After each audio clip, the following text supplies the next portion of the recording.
یزید اس لیے برا تھا کہ اس میں برا کردار تھا، فرعون اس لیے برا تھا کہ اس میں برا کردار تھا، ابو جہل اس لیے برا تھا کہ اس میں برا کردار تھا، سلمان اس لیے اچھے تھے کہ ان میں اچھا کردار تھا. توجہ. تو اصل میں ولایت ہو، محبت ہو یا براءت و دشمنی ہو، دونوں کا تعلق کردار سے. تو اب اگر ہم نے اپنے آپ کو دشمنان اہل بیت کے کردار سے دور نہ رکھا ہوگا اور ہم کہیں گے اے اللہ فاسقین حق آل محمد پہ لعنت، اے اللہ جھوٹوں پہ لعنت، اے اللہ ظالموں پہ لعنت، تو یہ لعنت جائے گی عرش الہی کی طرف اور اپنے مصادیق کو تلاش کرے گی.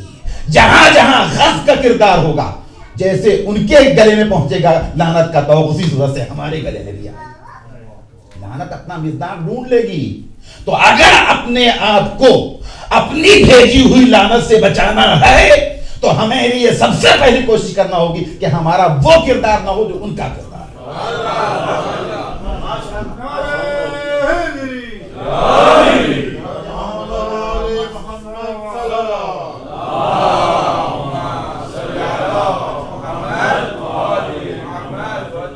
یہ ہے اصل میں تولا و تبرہ کا حقیقی کانسیپٹ. اسے ذہن میں رکھیے کہ اصل برات کردار سے ہوتی ہے. اور زبان سے اظہار کا جہاں تک مسئلہ ہے، ہر حق بات ہر جگہ ہر وقت نہیں کہی جاتی. اس کے لیے مواقع ہوتے ہیں، اس کے لیے جگہیں ہوتی ہیں. اگر ہمیں لان بھی بھیجنا ہے تو اس لان کے لیے بھی مواقع ہیں، اس کے لیے بھی موارد ہیں، اس کے لیے بھی جگہیں. جیسے نماز، آپ ہر جگہ نماز پڑھ سکتے ہیں. نماز پڑھنا واجب ہے نا، بہترین عبادت ہے، افضل عبادت ہے. لیکن آپ مین روڈ پہ کھڑے ہو جائیں مصلی بچھا کے نماز پڑھ سکتے ہیں. کسی کے گھر میں جہاں آپ کو نماز پڑھنے کی اجازت نہ ہو، آپ وہاں مصلی بچھانے نماز پڑھ سکتے ہیں. تو نماز بہترین عبادت ہے مگر ہر جگہ نہیں کیا سکتے. اسی صورت سے تبرہ بہترین عبادت ہے لیکن ہر جگہ نہیں کیا جا سکتا ہے. نہ الفاظ ہماری مرضی پر ہیں، نہ اس کا انجام دینا اور اس کی جگہ ہماری مرضی پہ ہے. اس کے لیے جگہ معین ہے، اس کے لیے مواقع معین ہیں. کہاں پہ کس انداز سے کن لفظوں میں ہمیں اظہار برات کرنا ہے اور کہاں پہ نہیں کرنا ہے. جہاں ہماری جان، ہمارا مال، ہماری آبرو مارد خطر میں پڑ رہی ہو، اور ایسے میں خاص طور پہ کہ ہم کردار سے تو اپنے کو بچا نہیں رہے، خالی زبان سے تبرہ کر رہے ہیں. اور وہ تبرہ بھی دل سے نہیں ہے. کیوں دل سے نہیں ہے؟ اس لیے کہ دل سے ہوتا تو ہم پہلے اپنی اصلاح کرتے. اور یہ تبرہ اور ان کی برائی اس لیے نہیں بیان کی جا رہی کہ وہ برے تھے. اس پوائنٹ کو سمجھیے. یہ جو منبر سے ہم بڑے لخلخے کے ساتھ آستینیں چڑھا کے ان کے معائب بیان کرتے ہیں، ان کے عیوب بیان کرتے ہیں، اس لیے نہیں کہ یہ برے تھے اور ہمیں ان سے برات کرنا، بلکہ صرف اس لیے بیان کیے جاتے ہیں کہ اس سے آپ کو لطف آتا ہے، مزہ ہوتا ہے، انٹرٹینمنٹ ہوتا ہے. اگر آپ، میں گارنٹی دیتا ہوں، اگر آپ اس طرح کی مجلسوں اور تقریروں میں واہ واہ کرنا چھوڑ دیں، اپنی واہ واہ وڈرا کر لیں، پھر دیکھیے کتنے لوگ پڑھتے ہیں اس کو، پھر دیکھیے کتنے لوگ پڑھتے ہیں. تو پتہ چلا کہ سب آپ کی واہ واہ لوٹنے کے لیے پڑھا جاتا ہے. حقیقتاً جذبہ برات یہ کار فرما نہیں ہے. تو ہر چیز کے لیے خاص طور پہ جب انسان کی جان و مال و آبرو خطرے، اگر فرض کر لیے کہیں آپ نماز پڑھیں، وہاں نماز پڑھنے سے آپ کی جان خطرے ہوں، آپ کے لیے وہاں نماز پڑھنا صحیح ہوگا؟ تو اب اگر فرض کر لیے ہم ممبر سے بیٹھ کے علل اعلان لاؤڈ اسپیکر کے اوپر اس طرح کی باتیں کریں جس سے شیعوں کی جان، مال، آبرو خطرے میں پڑ رہی ہو، جس سے دشمنوں کو ہمارے خلاف اور میٹر مل رہا ہو، جسے وہ اپنے بچوں کو سنا کے ان کی برین واشنگ کر رہے ہوں اور ہمارے خلاف قتل کے لیے آمادہ کر رہے ہوں، آپ بتائیے ہمارا برابر کا کنٹریبیوشن ہوا کہ نہیں اس قتل میں؟ تو ہم ان چیزوں کو بھول جاتے ہیں، ہم ان چیزوں کو نظر انداز کر دیتے ہیں، اس لیے کہ ہم دین کا نہ صحیح کانسیپٹ ذہن میں رکھتے ہیں اور نہ ہم دین کے اور دین کے اصول کے پابند ہیں. ہم نے دین کو اپنی خواہشات کا مجموعہ بنا رکھا ہے. ہمیں دین کی تمام بنیادوں کو سمجھنا ہوگا, صحیح شکل میں سمجھنا ہوگا, اور اسے اپنی زندگی میں عملی طور پر برتنا ہوگا. ورنہ کون شیعہ ایسا ہے, کون دوستدار اہل بیت ایسا ہے کہ برات و تبرہ کے پہلو سے انکار کر سکتا ہو؟ پوری تاریخ میں وہ دور جب انسانوں کے لیے زبانیں کھولنا مشکل تھا, اس وقت بھی تبرہ کرنے والے تبرہ کرتے تھے, اظہار برات کرنے والے اظہار برات کرتے تھے. ابھی آپ نے پہلے ہی منقبت خان سے بہلول کا تذکرہ سنا.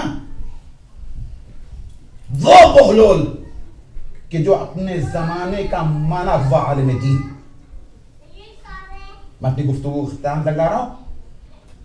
ایسی شخصیت کہ ہارون رشید کی حکومت اسے نظر انداز نہ کر سکی. اس میٹنگ میں بلایا گیا جس میں 7ویں امام کے قتل کا فتویٰ لینا تھا. اسلامی دنیا کی بڑی بڑی شخصیتوں کو, بڑے بڑے علماء کو دعوت دی گئی. ان میں 3 شیعہ علماء بھی تھے, ایک بہلول بھی تھے.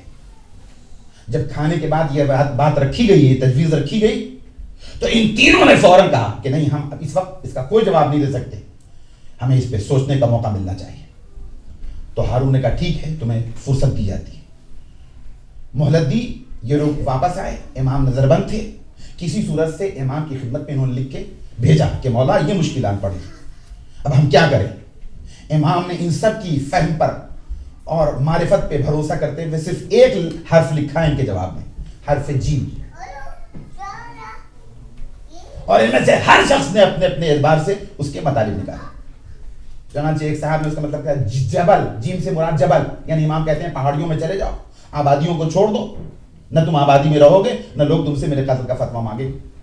بہلول نے اس کا مطلب نکالا جنون, جنون کے معنی پاگل پن.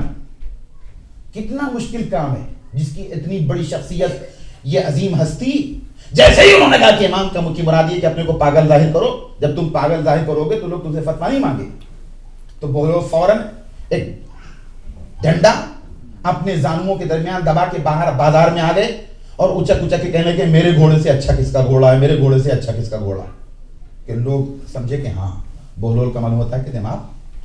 لیکن اب انہوں نے بیشتر مواقع پر حقائق کی طرف لوگ متوجہ کیا اور وہ کام کیا جو پہلے نہیں کر سکتے تھے.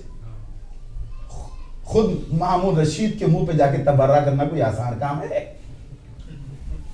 گئے دربار میں, بیٹھ گئے مامون کی جگہ پہ. مامون اس وقت حرم سرا میں تھا. اس کے باڈی گارڈز نے, محافظین نے زبردستی ان کو مامون کی گدی سے اتارنا چاہا, نہیں اترے. جب نہیں اترے تو ان کی زد و کوب کی گئی, زد و کوب کی گئی, رونے لگے, چیخ چیخ کے رونے لگے. یہاں تک کہ مامون کو خبر ہوئی کہ بہلول آئے تھے, انہیں مارا گیا, رو رہے. مامون اپنے حرم سرا سے نکلا اور آنے کے بعد دیکھا کہ بہلول نے کہا بولو کیوں رو رہے ہو؟ کہا کہ تیرے باڈی گارڈز نے, تیرے خدام نے مجھے مارا ہے, مجھ پہ ظلم ڈایا ہے. کہا کہ اچھا ٹھیک ہے, میں ان سے نمٹ لوں گا, میں تمہارا انتقام لوں گا ان سے, خاموش رہو. کہا کہ مامون میں اپنے ہاتھ پہ نہیں رو رہا ہوں. کہا پھر کس بھائی رو رہے ہو؟ کہا کہ میں تو تیرے ہاتھ پہ رو رہا ہوں. کہا میرے ہاتھ پہ کیوں رو رہے ہو؟ کہا میں اس لیے رو رہا ہوں کہ میں تو تھوڑی دیر کے لیے تیری گدی پہ بیٹھا تھا, تو تیرے محافظین نے میرا یہ حشر کیا ہے, اور تو زندگی بھر اہل بیت کی گدی غصب کر کے بیٹھا رہا ہے, تو ملائکہ اور فرشتے تیرا کیا حشر کریں؟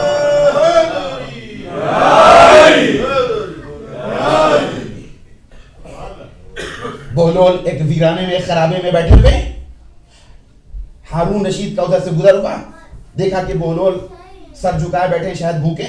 جانے کے بعد اس نے شاہی کھانے کا ایک خوان بہلول کے لیے بھیجوا دیا. شاہی ملازم کھانا لے کر آیا, بہلول کے سامنے رکھ دیا. کہا بہلول یہ کھانا بادشاہ نے تمہارے لیے بھیجا. بہلول نے توجہ نہیں کی. اس کے ذہن میں تو تصور یہ تھا کہ ایک بھوکا انسان جو ایک کھنڈر میں بیٹھا ہوا ہے, جب اس کے سامنے لذیذ غذائیں, بادشاہ کا کھانا عالی شان طبق اور خان میں لگا کے پیش کیا جائے گا تو وہ تو ٹوٹ پڑے گا اس میں.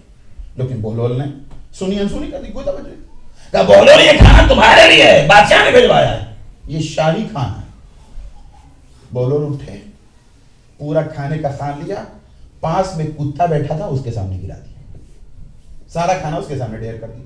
اب یہ شاہی ملازم ہے, اس کا مزاج بھی وہی ہے. لہٰذا یہ بگڑ گیا کہ میں بولو کیا کر رہے ہو، یہ بادشاہ کے کھانے کی بے حرمتی ہے، بادشاہ نے تمہارے لیے بھیجوایا تھا، یہ شاہی کھانا ہے۔ بولو کہ آہستہ بولو، آہستہ، اس لیے کہ اگر اس کتے نے بھی سن لیا کہ یہ بادشاہ کا کھانا ہے تو وہ بھی نہیں کھائے گا۔ یہ بظاہر آپ کو اور ہم کو ایک لطیفہ لگتا ہے، لیکن یہ لطیفہ نہیں ہے، اس کے اندر سبق چھپا ہوا ہے کہ غصبی کھانا چاہے کتنا ہی لذیذ کیوں نہ ہو، کتنی ہی بڑی دیگوں میں کیوں نہ پکا ہو، لیکن اس کا کھانا حرام ہے۔ اور جانور بھی سمجھتے ہیں کہ اگر آرے محمد کا ہر شخص کر کے پکایا گیا ہے تو اسے نہیں کھانا چاہیے۔